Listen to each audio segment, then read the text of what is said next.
Said, I know where the heart is. I know these characters. I know this world.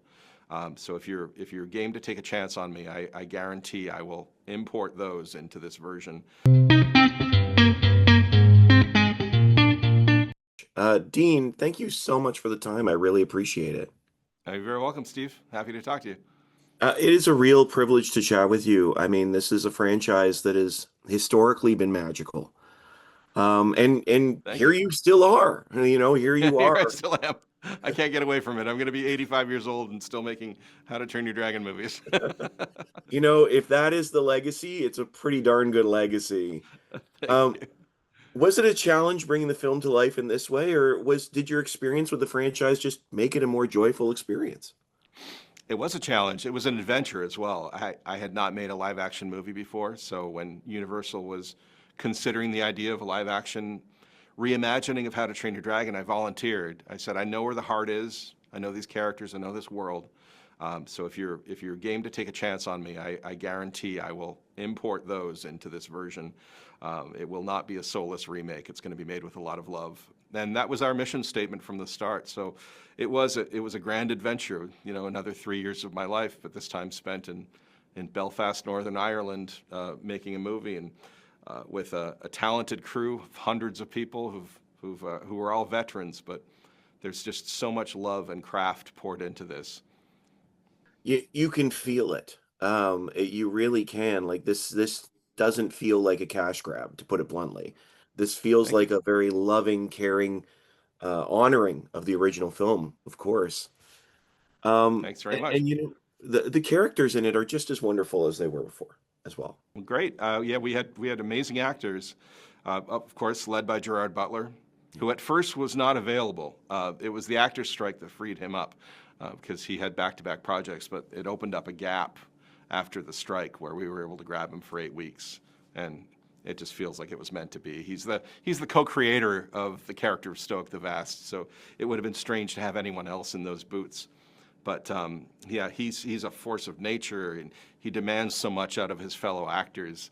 And this young cast really delivered. They were all so fantastic, and they embodied the spirit of their characters in such a way that makes this a unique alternate version without trying to replace the animated movie. I didn't want actors who were going to be aping America Ferrera and Jay Baruchel and the other cast. I wanted them to bring something of their own to the mix, and I think they did so beautifully. I'm glad you said that because that's one of the things I noticed initially or right off the bat is that, there's no Jay Baruchel impression, if you will.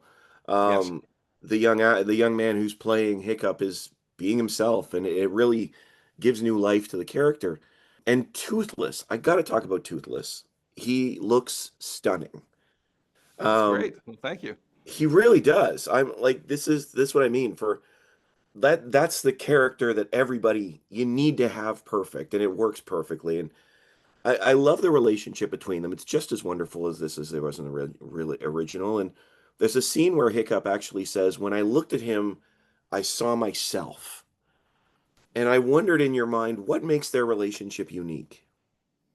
Well, I think it is that moment of connection. I mean, Hiccup was standing above him with a dagger pulled. He was trying to psych himself up to be a Viking, to finally live up to the expectation that his society and his father demanded of him, and he just couldn't do it. And in that moment of weakness, there was a connection. As they looked at one another, this empathy and compassion came pouring out of him.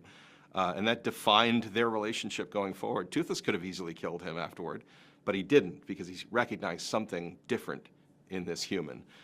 And that it started a bond that kind of led the way to changing hundreds of years of conflict between these creatures and these humans. So I think there's something, he's a bit of a teaching hero in that sense, uh, by not changing who he was, by sort of embracing this thing that others perceived as a weakness. He actually demonstrates a real strength. It really is. There's something beautiful between them, and I know we're running out of time, but just as we do, oh, the other relationship that's central to this film is, of course, Hiccup and his father. Yes. And you mentioned Gerard does a wonderful job.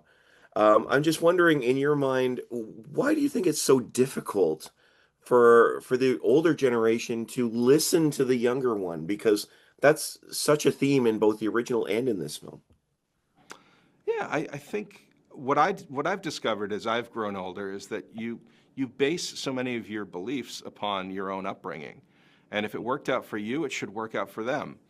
So the idea that somebody who's young and formative might have a different take on how to behave or what to aspire to, it almost it seems to fall on deaf ears with parents and adults in general because they're like, oh, just listen to me. I've been down that road, kid. I know what you're supposed to do, and this is how you lead a successful life.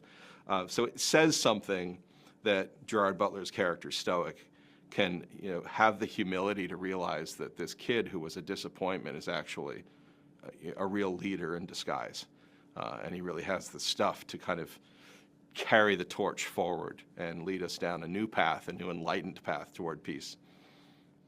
I appreciate that. Thank you, honestly, so much. The film is a joy, and I I wish you the best. This is an absolutely wonderful piece. So thank you so much for the time. I appreciate it. Thank you so much, Steve.